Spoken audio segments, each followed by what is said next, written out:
And the Americans, therefore, played a huge role pressing Britain to join a united European movement, which was, I think, fundamentally a peace project. It wasn't a federal project or an economic project, but a peace project designed to integrate Germany into the European Union.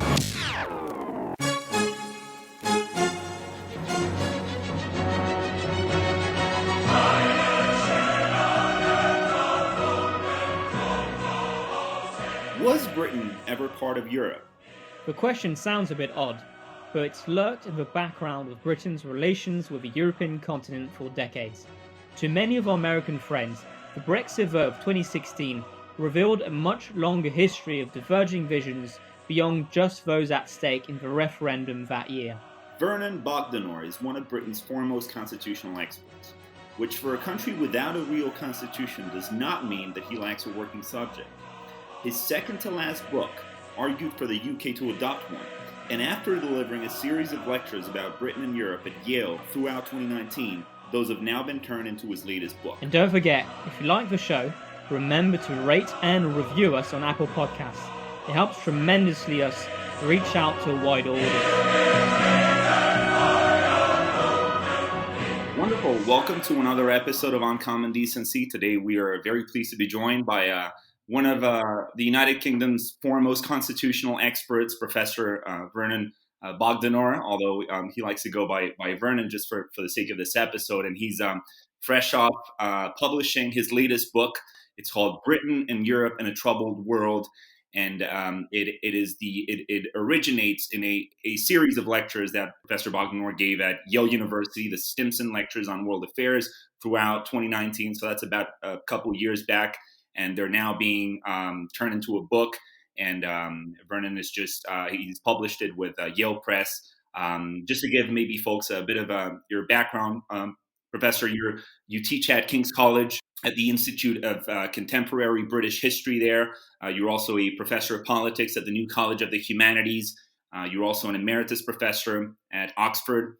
And an emeritus fellow precisely at Brasenose College at the University of Oxford. We were really keen on having you on on our podcast, Professor, because you've played a very important role in explaining to our American friends across the pond what the historical relationship has been between the UK and Europe, and the rest of Europe. Leading up to the Brexit vote, and I still believe that the Brexit vote is, in some corners of the United States, not very well understood. It certainly was very disconcerting to a lot of our American friends. And one of the things you do in the book, which I think is so important, is just take a step right back and explaining some of these historical undercurrents behind the history of this relationship. Now, I wanted to begin Vernon, by just asking you, can you give us a little bit of the background here on what your thinking around these issues has been, what some of these lectures were about, and what you've tried to explain to our American friends so they can better understand Britain and Europe? Well, first, let me thank you for that generous introduction, very generous introduction. And you kindly introduced me as a constitutional expert. Well, I expect Americans might say it's quite easy to be a constitutional expert in a country which doesn't have a constitution. When I was at Oxford, unkind friends sometimes said, well, a constitutional expert in Britain is just a historian who's given his telephone number to the journalists. So constitutional expert's perhaps a bit double-edged. But you're quite right. These lectures were delivered to Americans at Yale last year about Brexit. And I was trying to show that it was of importance to America. Now, some people have compared Brexit to the election of President Trump in 2016, but I think Brexit in a way is more fundamental because the election of President Trump is, as we've seen, a temporary phenomenon, some would say blip in the American system. But Brexit is a very profound constitutional, political and economic revolution in Britain. And will certainly affect Americans who ought to consider it very carefully. Because, of course, the experience of America with Europe goes back a long way. It began, in fact, at the beginning of the 20th century, when there was nearly a war between Germany and France in 1911 over Morocco. And in that conflict, Britain supported France because of the Entente. And the former president of America, Theodore Roosevelt, said to the German ambassador, if there'd been a conflict, America would not have been neutral. And the ambassador said, but isn't that a bit contrary to the Monroe Doctrine? And Roosevelt said, not at all. He said, we've relied on Britain to be the balance of power, the balancing power in Europe. But if Britain can no longer perform that role, America will have to do it. Indeed, America has now become the balancing factor in the whole world. And that, of course, was a remarkable prediction of 20th century history, because twice in the 20th century, America had to step in to rescue Europe from a German attempt to dominate it. And without American help, it's very possible that Germany would have succeeded. So there's a huge American stake in Europe. In 1966, President de Gaulle asked for the American troops that were in France under NATO to leave France. And the American President Lyndon Johnson said, do you want us to remove the cemeteries as well? Because they're the graves of 60,000 American soldiers in France. Now, after the Second World War, Americans came to the view, along with some Europeans, that Europe would never be permanently at peace with the balance of power philosophy and competition between nation states. And the Americans, therefore, played a huge role in helping to integrate Europe and pressing Britain to join a united European movement, which was, I think, fundamentally, it's often forgotten, a peace project. It wasn't a federal project or an economic project, but a peace project designed to integrate Germany into the European Union. And that is of fundamental importance to America, because after all, some Americans might have thought the murder of the heir to the Austrian throne in 1914 had nothing to do with them. The conflict about the city of Danzig in 1939 had nothing to do with them. And in fact, it did. They were both brought into those European conflicts. So it's as important to Americans as to Europeans that Europe remains stable and at peace. And Vernon, this is, if I may, this is incredibly fascinating, and it's also why we were so glad to have you on, is because you trace the history of the Europe that we're in a way stuck with today to the long intellectual history of how these powers have sought to relate to one another, and the way that you piece the United States into the balance of power in Europe, all the way back, not to the post World War II status quo, but all the way back to that, to the start of the 20th century is really revealing. And I think I suspect that virtually nobody in our audience will have heard of those initial facts that you started off with. And I wonder if we can maybe turn here to something that Americans will also appreciate hearing is, and I think you get into some of this in the book, is when Britain joined what was then the European Economic Community, there perhaps wasn't really so much in the way of a debate about this, but retrospectively, it seems like a decision was made to embed the United Kingdom within Europe, within this emerging single market and whatnot. And that was at least partly done at the expense of a different orientation that Britain could have taken, that some of the people that supported Brexit in 2016 are now urging Britain to take, with this whole notion of global Britain and whatnot, the Anglosphere. But it seems to me, and I think, was it Prime Minister Harold Macmillan, I believe, said something to the effect that we are now the Greeks and the Americans are, or was it we are now the Greeks and in this Roman Empire, right? So the idea that there was a continuing thread of English-speaking nations promoting liberty and democracy and rule of law worldwide, and that with Britain's post-colonial state having given up its colonies, now it was now America's turn to pick up the torch. So are we now essentially going back to a Britain that is more anchored in the Anglosphere? And is this essentially how things should have worked out? Well, we've always been a bit ambivalent about Europe. And my book, which you kindly mentioned a few moments ago, is called Britain and Europe in a Troubled World. But of course, whatever the politics, we are geographically part of Europe. We often speak of Britain leaving Europe, but we're geographically in Europe. What we mean is leaving the continent. So the way we talk shows our ambivalence because, of course, we've been brought into European affairs. We were brought in by two world wars, but we weren't wholly involved.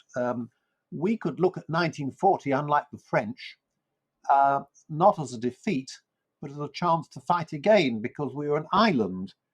And it's symptomatic that the moments that have most influenced British feeling have been those where we stood alone against a hostile continent, against Napoleon or against Hitler. So you said a few moments ago, well, we became embedded in Europe, but if I may say so, although we were largely responsible for creating the internal market, we never really became embedded in Europe in the sense in which the Europeans saw it. The purpose of the European Union, it was said by a French Foreign Minister, Robert Schuman, in the late 1940s, it was to link countries which had a common destiny. In other words, they felt that they were united in their approach. Now, Britain never felt that common destiny. We joined partly because, as you implied, we'd run out of other options, but also for economic benefits, which we hoped we'd get. In other words, our membership was pragmatic, utilitarian. So it wasn't quite the same as those members of the continent who formed the European Union in the late 1950s. Now, you raise the question about America, which of course is fundamental, and we had the view, perhaps illusion, you may say, that we had a special relationship with America after the war. That may have been true for a few years. After all, France and Italy after the war were fairly unstable. Germany was an untried democracy, frankly. No one knew what would happen there, whether it would be successful or not, as successful as it had become. But that special relationship was shown to be an illusion at the time of Suez, when Britain and France had to withdraw from an expedition, a military expedition to Egypt because of American hostility. And as you say, Harold Macmillan said we could be the Greeks to the Americans' Romans, which was a bit condescending, but perhaps the Americans didn't need Greeks. And I think there's still a lot of misconception in Britain about the special relationship. Another factor which I think was important was our imperial past, the Commonwealth and so on, which we at first thought might be a power grouping, but of course it isn't. It's a valuable institution, but it's not a power grouping in the sense that Europe is. So there's been an ambivalence about British attitudes. And because our attitude was utilitarian and pragmatic, when it seemed not to be working for us, we said, well, we're off. Now, I think, frankly, the idea of the Anglosphere, which you mentioned, is really pie in the sky. I mean, what it would mean is that Britain became a kind of what some people call Singapore, but I think is much more Australia and New Zealand, because when we joined the European communities in the 1970s, New Zealand and Australia had to find new markets. And under Labour governments, governments of the left, they decided to do so by a free trade, economically liberal policy. And after a lot of disruption, that proved successful. New Zealand has many fewer farms, but it has its own wine, for example. Now, could we follow such a policy? It would mean lowering taxation, personal corporate taxation, to encourage entrepreneurs to invest here, less regulation, lower subsidies, free trade. Now, such a market policy might just, though I doubt it, have been possible before COVID. It's not possible with COVID, which is leading governments to quite opposite policies of greater state intervention, not removing the state from the market. And given all the economic problems which COVID is leading, unemployment and bankruptcy and so on, the last thing people want is a disruptive policy of economic liberalism and removal of subsidies and regulation. So I think, frankly, the only logic of Brexit was, as it were, a fourth term of Margaret Thatcher. And I just don't think that is now possible, frankly. I think that one of the effects of COVID is to undermine the neoliberal market philosophy. And Vernon, I want to delve slightly deeper into just what you've hinted at there. One of the things you do in the book is you explain the debate leading up to the Brexit vote as, I quote, rooted in the prime conflict of our time, as you call it, and you explain there's this sort of dispute between the competing faiths of liberalism and nationalism. And to your point there, what you just explained about what the future course for UK economic policy is going to be, and just how much more liberal it can turn in order to reap the benefits of this regained independence or sovereignty, call it what you will. But it seems like one of the things we tend to miss, and this is as true of the Americans as it is of the continental Europeans, is within the Brexiteers, right? There wasn't any sort of unity, philosophical unity of what we were going to do with this newfound sovereignty. That you had different shades of nationalism, if you want to call it that, within the Brexit camp, right? You had people who essentially saw Brexit as a chance to uh, uh, dig in on this sort of economic ultraliberalism, a chance to lower trade barriers, cut subsidies, as he said, right? Rid Britain of the European superstate. But on the other hand, there's also another side to Brexit, which is a chance to Brexit, essentially, as you've seen with Boris Johnson's election, has been a winning argument in the North, in constituencies that were traditionally Labour dominated, right? So I'll just begin by asking you, how did you see those two different kind of sides of Brexit playing out when the debate was unfolding, and where do you think we stand now? You're absolutely right. The foot soldiers of Brexit, the voters particularly in the northeast of England, were voting for greater social protection and particularly limitations on immigration. But most of the leaders of the Brexit campaign were, as you imply, economic liberals. They wanted something quite different, which would give less social protection in a more globalized world. The foot soldiers wanted protection against globalization. Now, in my opinion, the only way Brexit can be a success is through those policies of economic liberalism, as I said a moment ago. Now, you mentioned British nationalism, and I think that's frankly sometimes overdone.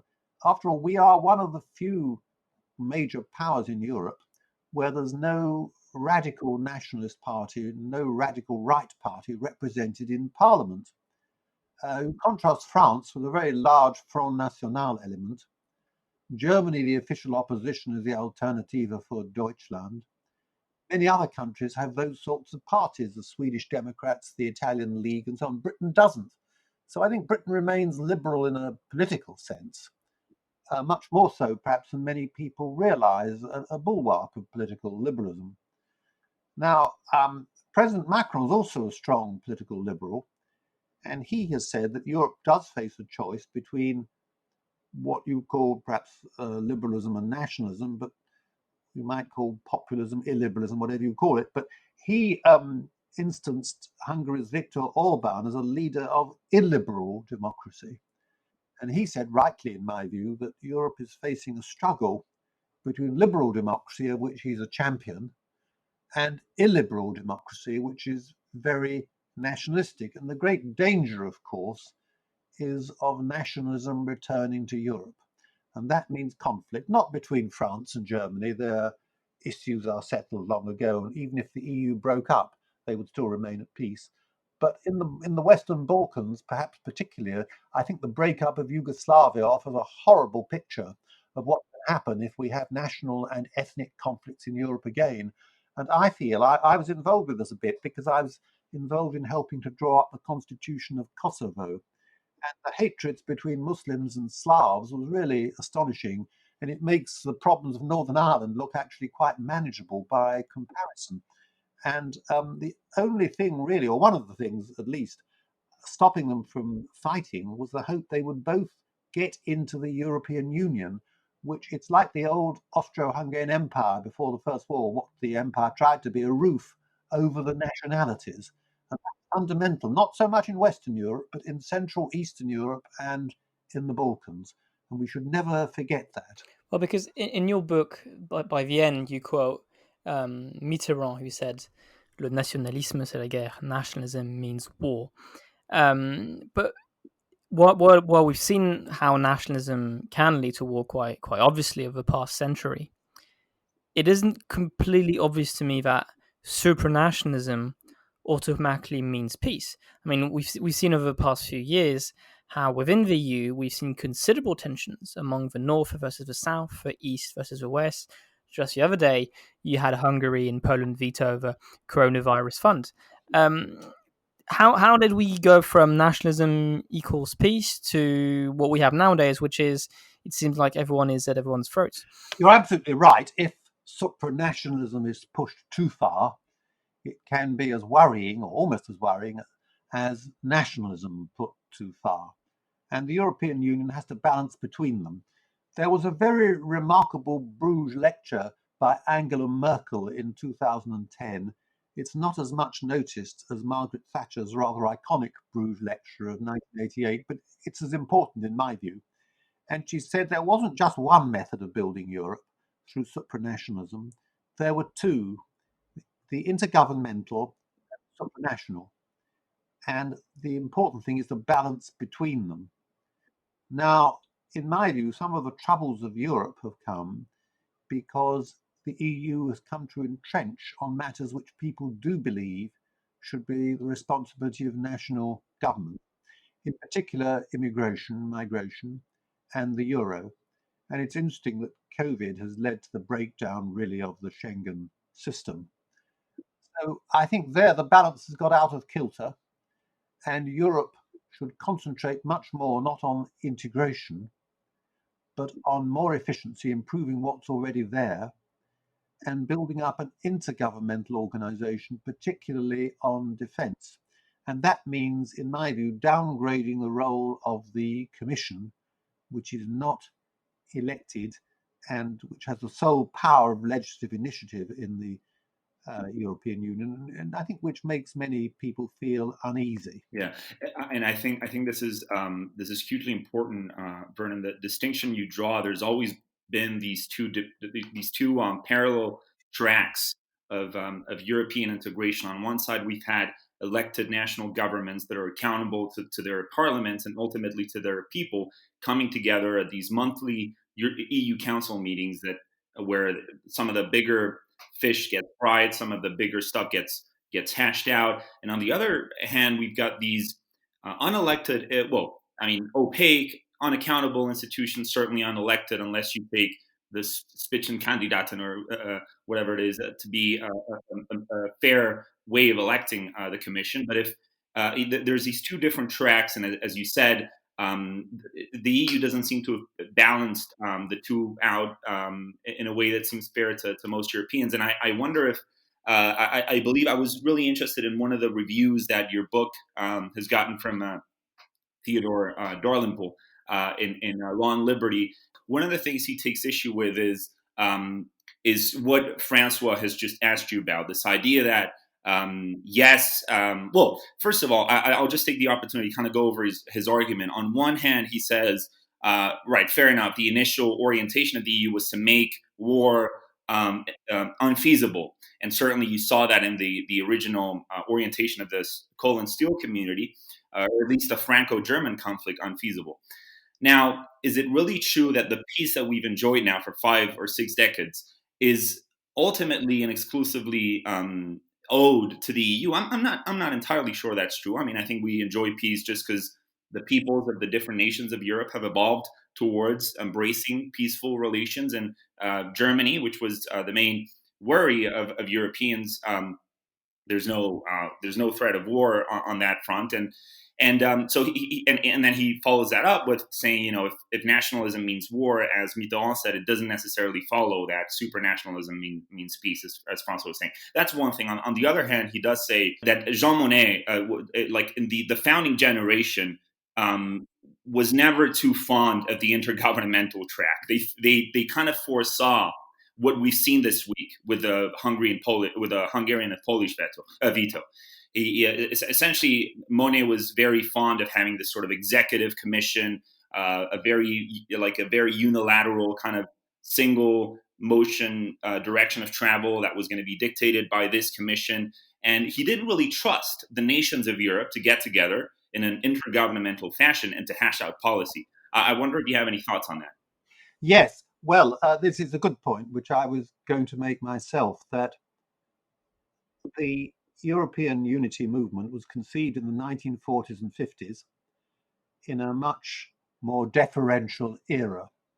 And there was distrust of the people because of the experiences of mass support for fascism and Nazism. And Monet says in his memoirs, the epigraph says, we are not building a union of states, but of peoples. But the people he had in mind were the elites who would construct it without it being noticed through economic integration, that it would somehow wake up one morning to have a united Europe after all sorts of measures of economic integration without really being aware of any major step towards it. That might have been always unrealistic. It could have been realistic perhaps with the 6 founding members, certainly isn't realistic with 27 members today. And the problem with the European Parliament, as you were implying earlier, is it can't have the same relationship to the European peoples as national parliaments with their peoples, because it's too remote geographically and institutionally, and people don't feel the same attitudes towards Europe that they do nationally. For example, if in the French Parliament there's a vote one way or the other, the minority say, well, we don't like it, but we'll accept it. We'll perhaps get to power next time and be able to reverse it or do something different. And similarly in Britain or Germany, Spain, elsewhere. But they don't feel that in Europe. That's not a feeling that people have. They say, well, if something goes wrong, it's against the interest of my particular country. I don't like it. And it's a quite different attitude. There's no European sense in the way that perhaps Robert Schuman was trying to build up the sense of common destiny. It isn't quite there yet. It may take a long time. We have to remember unity is often very difficult. America didn't get it till after the Civil War, even though by contrast with Europe, everyone there speaks the same language.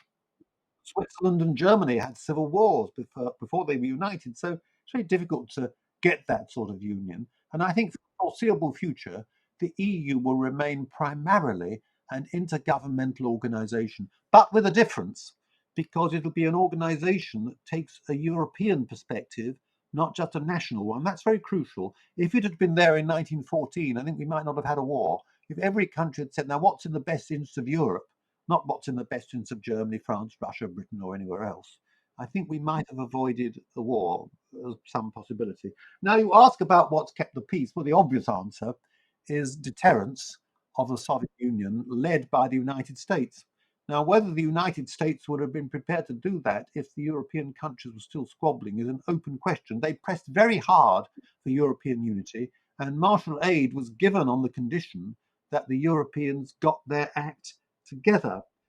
Furthermore, I think the EU was a pole of attraction for the ex-communist states of Central and Eastern Europe. And some people say, rightly, that Hungary and Poland are a bit illiberal. I think without the EU, they'd be much more illiberal. There'd be no constraints at all on what they were doing.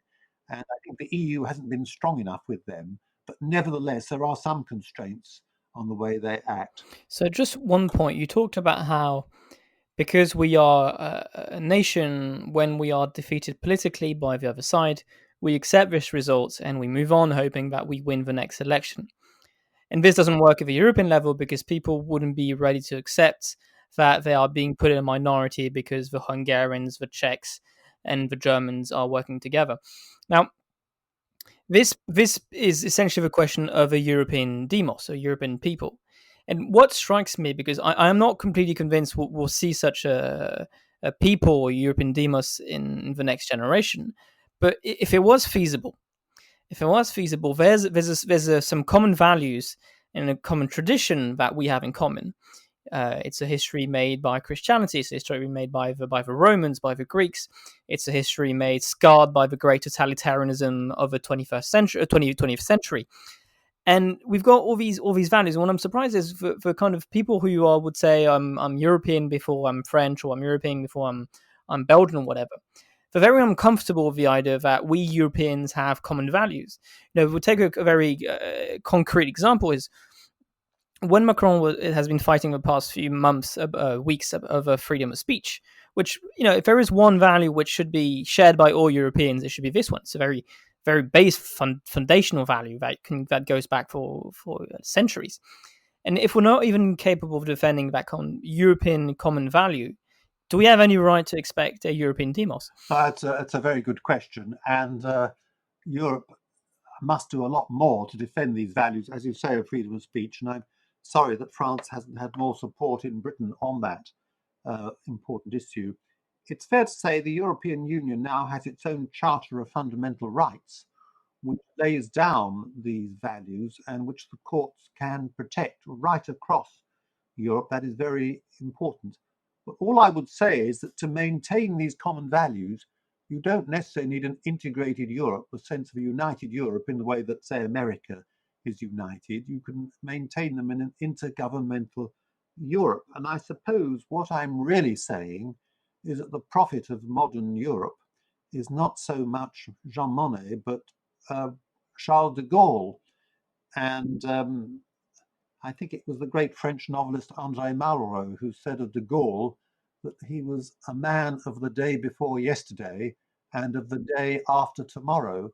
And I think that is profoundly true. I mean, his mistake, and that of other leaders in the Fifth Republic, has been to try and marginalize Britain in Europe.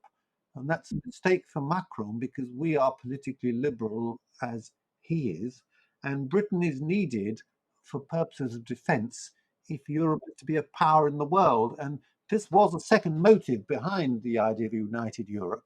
It wasn't just to keep the peace, but also that the European voice shouldn't be swamped by the superpowers, by America and the Soviet Union, today China.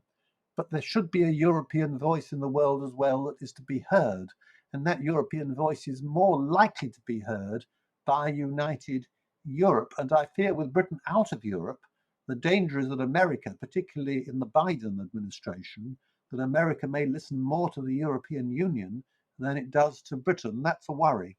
Yeah, and I'm really glad we're in a way we're coming back full circle towards Brexit, and it's really interesting what you said there, Professor. And I think we all share that fear and that worry. I think it would be a massive mistake for the Biden administration to play the EU against Britain. I think on the issue of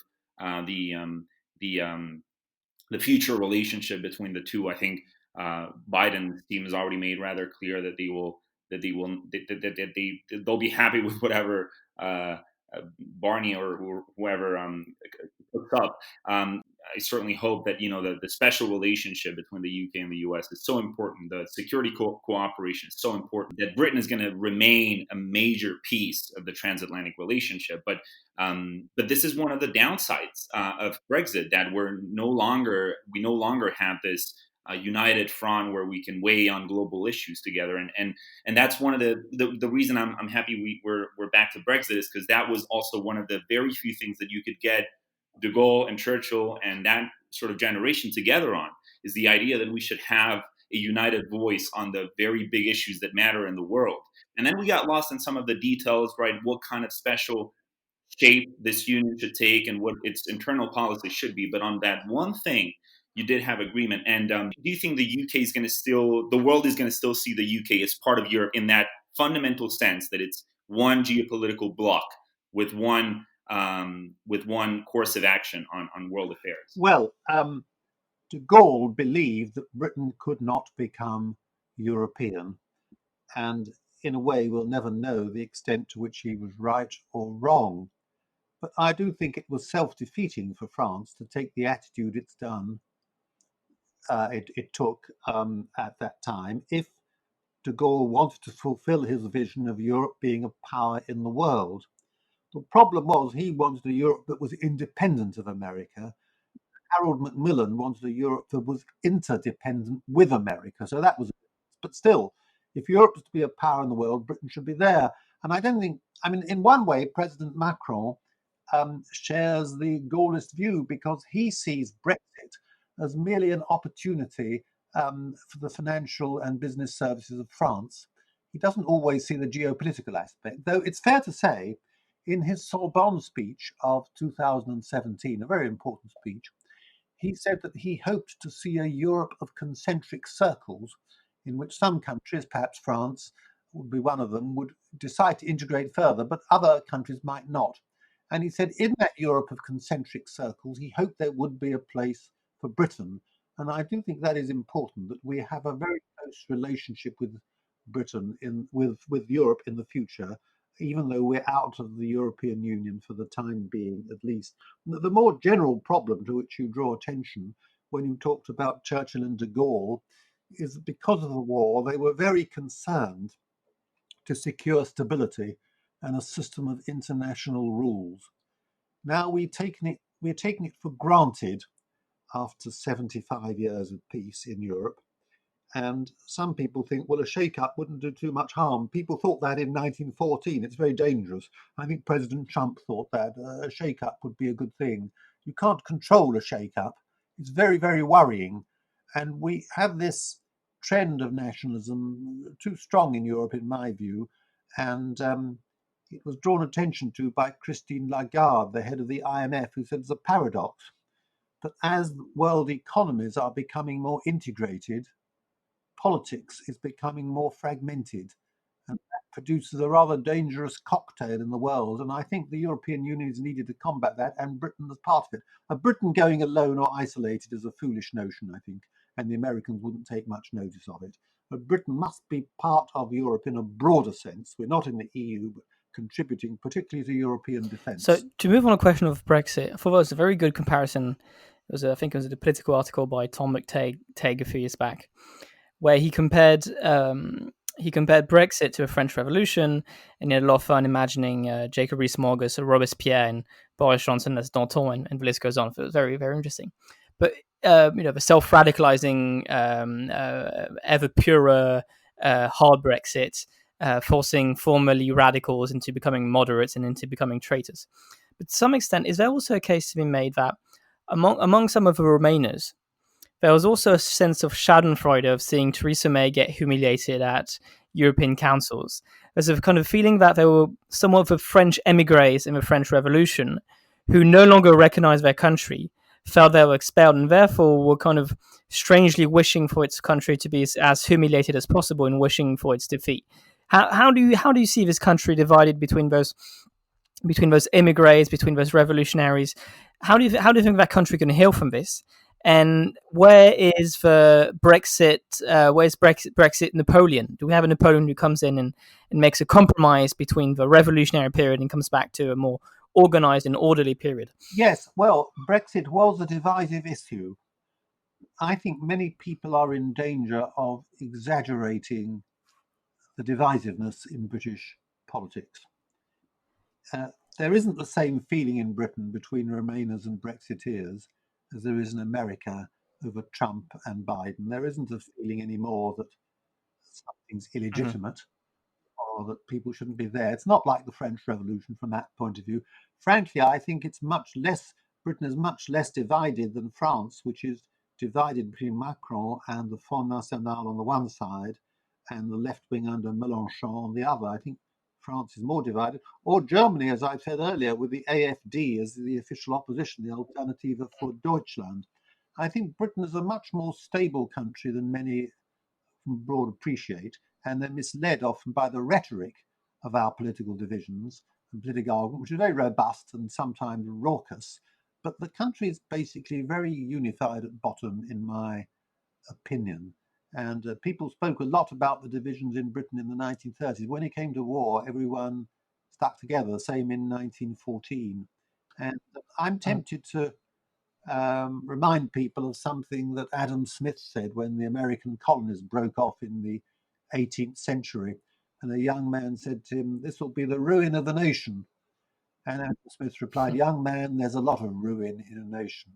And I think it's not like the French Revolution. It's a profound change, a radical change in Britain. One shouldn't underestimate that. But it's been carried out peacefully and in accordance with liberal norms. So French Revolution isn't quite right. And there's not really what you had in France for centuries, perhaps only overcome in the Fifth Republic, a division about the nature of the regime which should be governing the country. And there's no dispute about that. Which the French Revolution did lead to that. I mean, been about, I think, 16 constitutions in France since 1789. Yep. None of that. It's Yep. very stable and very deeply liberal, in my view. And if you take the Scottish National Party, which I'm strongly opposed to, which wants independence of Scotland, I disagree with them. But if Scotland did become independent, it would be a liberal and stable country like the rest of Britain. Piggybacking on what you've just said, Vernon, it's such an important distinction what you've just drawn between regime politics and normal politics, and it's heartening to see that when we're seeing America evolve down this very worrying path of the powers that be are illegitimate and that sort of thinking. It's at least heartening to see that Brexit was incredibly divisive at the time, but the people who would have us go back to membership and overturn the result of that vote are a minute portion of parliament and the electorate, right? There's essentially the realization that this is the people's will and that we need to get on with it. And I'm perhaps a little less confident that on the European side you have that sort of attitude. And one of the things you see in the European Parliament, for instance, is people from, say, Central Europe and some of the political groups that have historically been very friendly to the Tory party, for instance, are pressuring the Commission to soften on Britain and to try to do more to seek a common ground solution that maximizes the benefits of this new arrangement. And I just worry that, I mean, there's a lot of people fear that the Commission is going into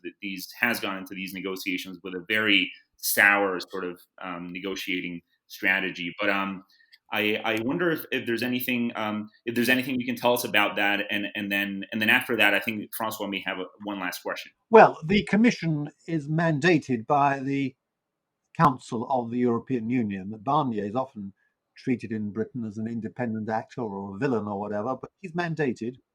And the Commission obviously the Council obviously wants to protect the interests of the EU against Britain. Now, Britain's in a difficult position because it's like leaving a tennis club and saying, I don't want to pay the subscription anymore and I don't like the rules, but I would still like to play on the tennis courts if you don't mind. In other words, I'd like to trade with you on favourable terms. And the EU says it's not wholly unreasonable. Well, look, you can't expect the same benefits you had before when you're not prepared to accept the obligations. Otherwise, the EU would collapse.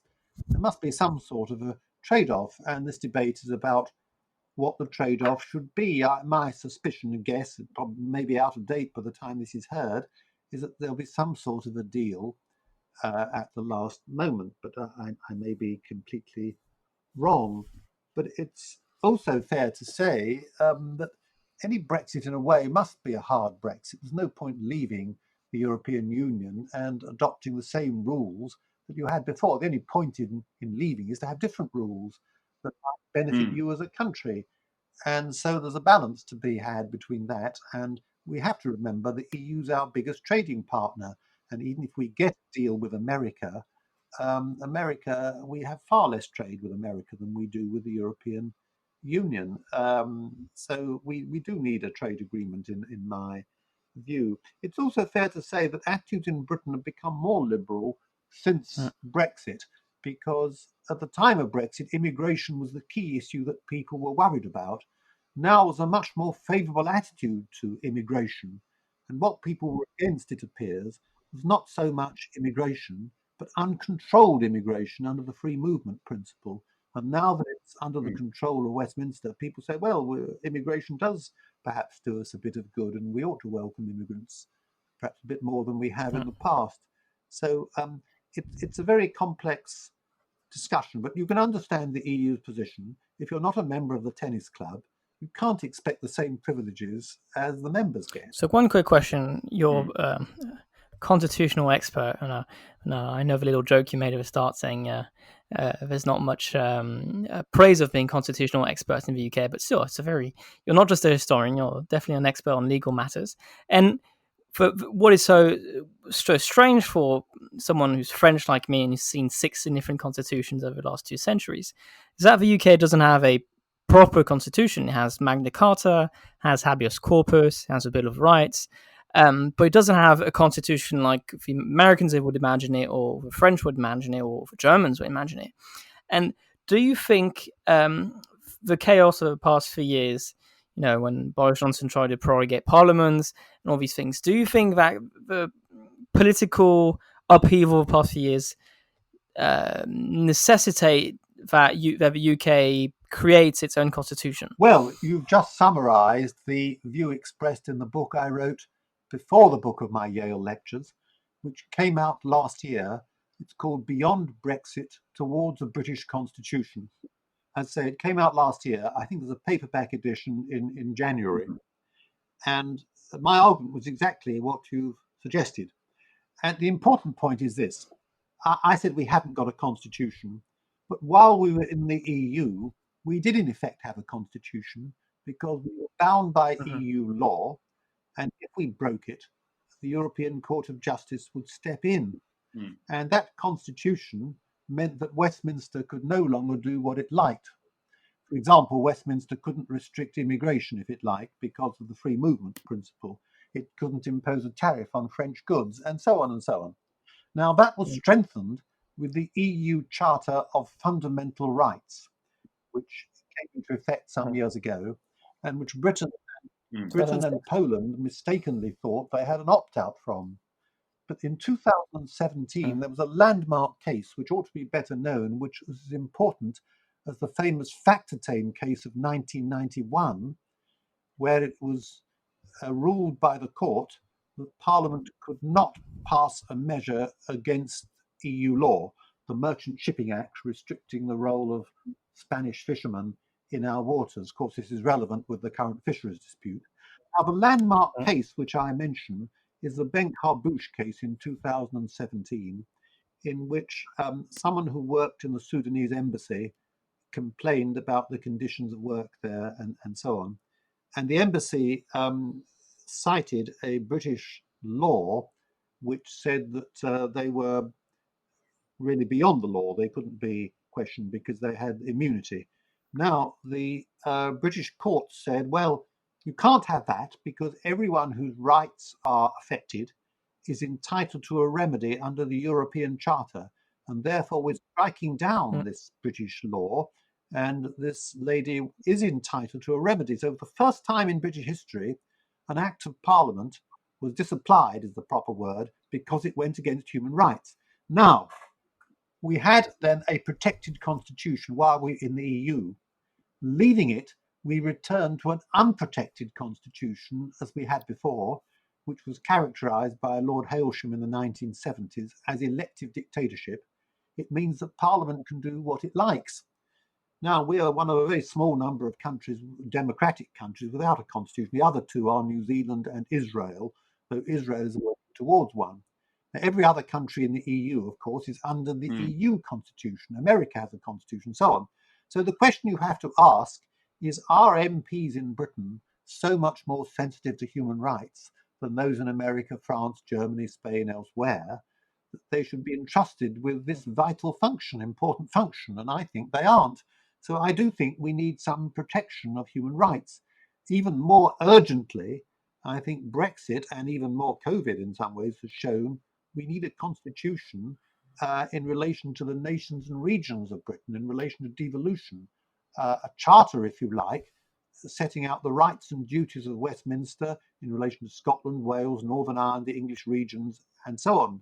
Because so far we have done devolution in an unplanned and ad hoc way in response to political pressures. We need to be clearer about what powers need to remain at the centre and what can be devolved. So on all these arguments, I think we need a British constitution. The logic seems to be impeccable, but I have to say I'm not holding my breath that we'll get one in the near future. Well, that's a great note to end on, and I appreciate you mentioned your previous book. Obviously, your latest book is just out, and people will get a huge kick out of it on both sides of the pond. We also encourage there's also all of the lectures you gave, Professor, at Yale throughout 2019 are up on YouTube, and people can go and watch those if the book isn't out yet and where they're from or whatever. But Beyond Brexit Towards the UK Constitution is your prior book, and and we're really happy that we've covered an awful lot of ground with you today, and we appreciate you sharing your time and your thoughts with us. Thank you. I have enjoyed it. So Professor Bogdanor is out. Jorge, what did you make of it? Well, I think there's so much to unpack. I think first of all, the great benefit of his book is that it doesn't exclusively focus on Brexit itself, but rather sees Brexit as a culmination of a relationship that was never really smooth from the first place, and it kind of walks you through this very troubled history of diverging visions, as you said in the introduction. And I think, look, I was thinking about it. I was mulling over in my head what the possible outcome of all this is going to be with Biden in the White House. I think a lot of the policies towards Europe that you're going to see in the next few after Biden takes over are going to either vindicate essentially the pro-European Brits and the Europeans who've always argued that Britain was always a structuring force within Europe and that it just didn't belong anywhere but in Europe. So you're either going to have a vindication of that by having a Biden administration that is going to give a lot more attention to Europe instead of the UK. And in a way, that would be just an even greater penalty to Brexit. Although obviously there's going to be less room for that kind of penalty with Biden in the White House than, excuse me, I got that the wrong way around. Trump would have been the more pro-British of the two candidates. He was very clear from the get-go that he was going to give preferential treatment to the UK for a UK-US FTA, right? That he was going to fast-track negotiations for a trade deal, and that he was, and Trump was always very, obviously, and we've discussed this in past episodes, was always very demeaning towards EU leaders. But I think Biden, on the other hand, can also take a different sort of tack where he would not disregard the special relationship. I think one of the things that has bipartisan support in Washington is that the UK-US relationship is just so important in terms of security, in terms of the culture is so close, the ties, the relationships are so deep that under no administration would it ever make sense for the US to disregard that relationship in favor of closer transatlantic ties. It just wouldn't make sense. So I'm really looking forward to seeing how all of that's going to play out and how much of it is going to give reason to the pro-European Brits and how much of it is going to, on the contrary, go in the opposite direction. Yeah, what did you think? It was such a broad ranging conversation. There's so much to unpack, but what are some of your reactions? Well, I'm going to bounce off of the idea of a special relationship, because a special relationship is essentially the main reason why the French didn't want the English to join the European community back in the 60s. Vernon Bogdanor is right when he says that it's about agriculture, but it's also to a large extent because he saw the English as the Trojan horse of the Americans. De Gaulle obviously saw the English as the Trojan horse of the Americans, and that's why he didn't want them in the EU. And I think I might disagree with him on the idea that had De Gaulle been generous towards the UK and let them in the 60s, the UK could have become a Gaullist power on the side of the French. Yeah, that was an interesting counterfactual, wasn't it? He said that De Gaulle was it was wrong of him to oppose Britain's first application in the late 60s, I believe, and in the 70s with Thatcher, in this when they joined the European Economic Community, I believe, late 70s, 80s, right?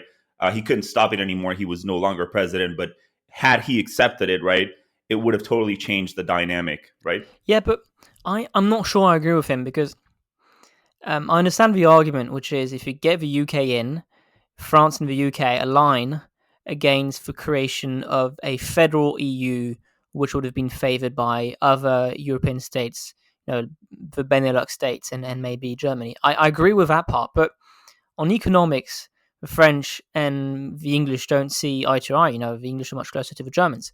So I'm not sure I totally agree with the idea that this act of generosity would have kind of changed the British politics. I don't see that happening.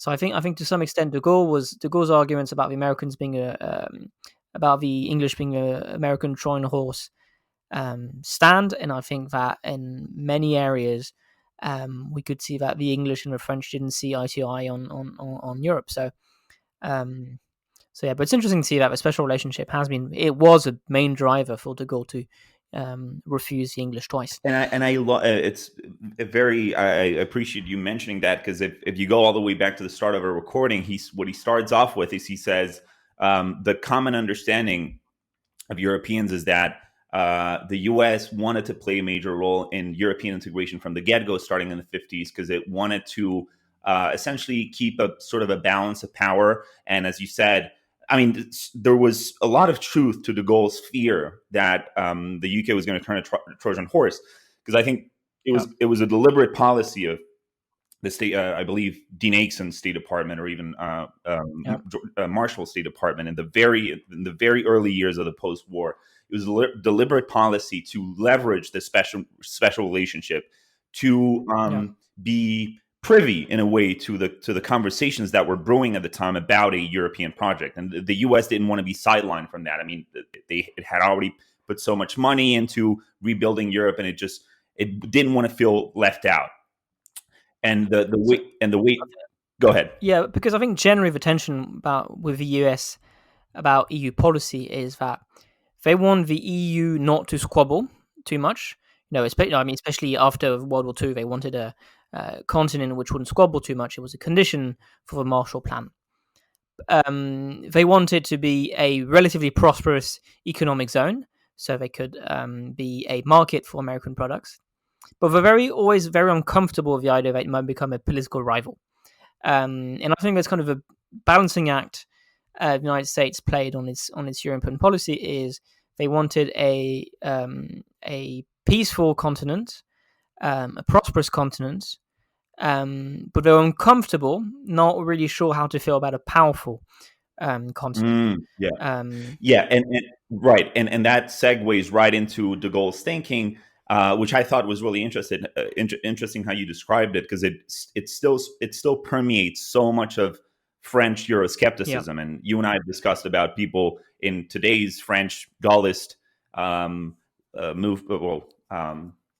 the hairs of de Gaulle's thinking today. People like Philippe de Villiers, Dupont-Aignan, they remain very skeptical of the EU, because they didn't trust it from the get-go. Right. I mean, Philippe de Villiers came out with a book a couple of years ago. I know you're a big fan of his theme park that he's got somewhere. Yeah, beautiful. Beautiful. But he came out with this very interesting book a few years ago, where he claims that he's been around different libraries and repositories of documents in Switzerland and California and whatnot, and he's seen these documents that attest that there was money flowing from the CIA towards Jean Monnet and Robert Schuman, and that it was all essentially an American plot.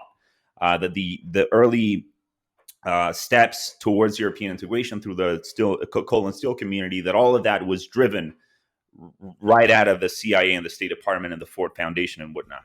And that permeates a lot of French Eurosceptics. I mean, there's other arguments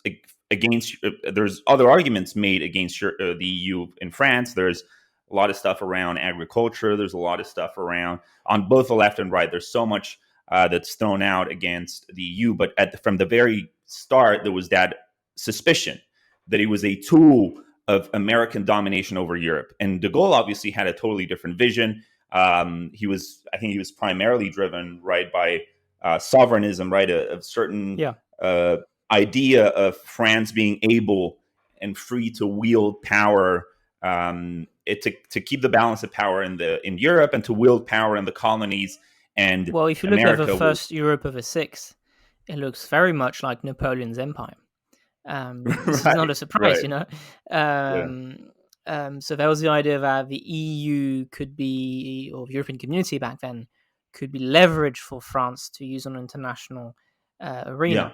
But there's always this kind of uncomfortable reality, which is if you actually won this leverage, you also might have to make a few concessions for some kind of proto-federalism. So it's kind of a compromise. Yeah, and I think, and what's also very important, I hope you agree with this, what's also important that we shouldn't forget is the international context of it. De Gaulle wasn't just skeptical about U.S. dominance because of the EU. He also resented how the U.S. sided with the Egyptians over the Suez Canal crisis, right? Yeah. There was also that whole spat over atomic energy, right? Mhm. Like France Huge. was already like an atomic, like a nuclear power at the time, if I remember correctly. And the plan for the European Atomic Agency was to have that know-how shared across all the countries of Europe. I think de Gaulle opposed it, but the Americans supported it. And again, all of those things go to show that he was suspicious. He resented the Americans getting too involved in this. And in an interesting turn of events, what you see today with Macron is turning that philosophy on its head and saying, okay, we have Europe. There's no way for France to be a major player on world events outside of Europe. Mm-hmm. I mean, right, you sit at the UN Security Council, but that kind of goes with the territory. But there's no way you can. I mean, we are stuck together. We're this block, and the interesting thing about Macron's idea of strategic autonomy, and you and I have discussed this, is that it's a way to transpose Gaullism to the European sphere. It's a Euro-Gaullist. Yes. It's essentially, if you take Macron's speeches on strategic autonomy and replace Europe with France, that could have very well been a de Gaulle speech, right? Right. Like we have to be autonomous. We have to be a strategic force, and we shouldn't depend on the Americans. Right. But again, it's the old idea of leverage. You know, we're using the EU as leverage, and Macron is ready to give up a lot of things in order to get this leverage. Now, the issue is there's a lot of countries within Europe which are less comfortable, first of all, with the idea of the EU being leveraged for French ambitions. That obviously is an uncomfortable idea. But I think a lot of countries are not so sure they want the EU to become this geopolitical actor. So that's the issue. So, for example, you know, when Macron is ready to make some concessions to make sure the Dutch will end up signing on the coronavirus funding this summer, because the Dutch are much less comfortable with this idea of this kind of federal Europe than Macron is. He has to end up coughing up a lot of concessions. So that's kind of the price to pay. If you're convinced that the EU is going to be this leverage for France, well, then you should accept it through compromises along the way. But the issue is a lot of countries within Europe are less comfortable, and so therefore they understand that France is desperate to get this more integrated Europe, and so they're going to try and make France cough up as much as they can. And I wanted to go back to an earlier point, the idea that Bogdanor kind of goes over like, right, well, why was de Gaulle opposed to the UK joining in? Because the UK he feared, would be a Trojan horse for American influence. And I wonder to what extent de Gaulle's thinking in the late 40s, 50s around the US was also shaped, at least partly, by his wartime experience. I mean, if you read his memory, his 3-tome memoirs, de Gaulle was at loggerheads with Eisenhower and Churchill the entire time. I mean, Bogdanor, Vernon said... well, especially Roosevelt. Absolutely hated. Roosevelt hated his guts. Absolutely hated FDR's guts. Absolutely loathed the guy. And then about Churchill, Vernon said he was the only Englishman that de Gaulle could respect. And that's... comparatively, yes, that's true. But even Churchill, I think, he resented throughout the war, de Gaulle felt like he didn't have a proper seat at the table. He felt like he was being treated like the Belgians and the Poles and the Dutch, like this government in exile that had no power, that shouldn't even be among the Allies. Like he felt like he was being sidelined. He fought so hard to be able to march on Paris, to be able to be seen as a major force within the Allies. Because remember, to get a seat to the National Security Council. and remember at the start of when De Gaulle, when le Conseil or whatever the Parliament votes in the plenipotentiary powers or les pleins pouvoirs to the Vichy government, and the Vichy government surrenders, De Gaulle goes into exile. He has no power. There's merely like a few local préfets or a few local people in the colonies that rally around him. He's got absolutely no power to affect anything at all in France. It takes a long time for the resistance to build up within France. And even at the end of the war, the Americans didn't rely a lot on the resistance. They gave maybe a few weapons here and there, but it wasn't a major factor in the war. So throughout the war, De Gaulle was like, damn, I'm like trying to elbow my way into this. Like he didn't get invited to the summits. A lot of the times, like he would like be trying to reach out to FDR. He wouldn't get back to him. He didn't want to be Poland. He didn't want to be Belgium. He wanted to be an allied force. Right, definitely. And in 1943, Roosevelt tried to sideline De Gaulle for Giraud. Giraud being this top Vichy officer who had joined the Allied side in 1942, kind of a late bloomer. And why was that? Because he Roosevelt didn't like De Gaulle, and he thought Giraud would be more manageable than De Gaulle. And so De Gaulle narrowly ousted the coup and stayed in power. But I think it stayed on the back of his mind, and he very much talks a lot about what could have happened had he not been so feisty. France could have ended up being administrated by a American governor, just like Germany for a while. That could have been a nightmare scenario, for De Gaulle. And had he not fought against it, it might have happened. It's not impossible. It's a very manageable scenario. So I think that definitely plays on the psyche of De Gaulle, which is the Americans want us to be not just allies, but kind of vassal states, and we need to avoid that as much as possible. So anyways, it was a great conversation. Absolutely. And don't forget, if you like the show, remember to rate and review us on Apple Podcasts. It helps us tremendously to reach out to a wider audience. And see you next week.